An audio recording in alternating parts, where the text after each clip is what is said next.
പ്രയാസങ്ങളും പ്രതിസന്ധികളും കടന്നു വരുമ്പോ പിടിച്ചു നിൽക്കാൻ കഴിയുന്നില്ലല്ലോ. ആത്മഹത്യ വല്ലാതെ വർദ്ധിക്കുന്ന കാലമാ.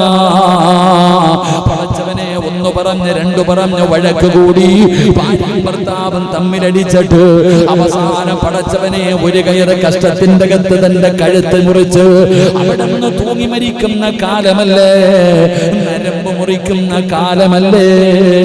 പടച്ചവനെ നിങ്ങളൊന്ന് ചിന്തിച്ചു നോക്ക്.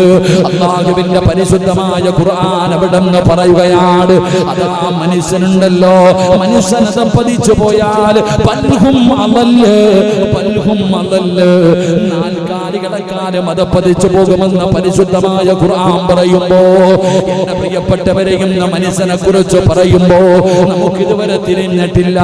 അല്ല പറഞ്ഞു നാൽക്കാലികളെക്കാലം അത് പതിച്ചു പോകുമെന്ന് പറയുമ്പോ പടച്ചവനെ ഇന്ന് കേരളക്കര കണ്ടുകൊണ്ടിരിക്കുകയാണ്. പടച്ചവനെ അതാ വിവാഹം കഴിച്ച പെണ്ണിനെ വീടിന്റെ അകത്ത് വെച്ച് പാമ്പിനെ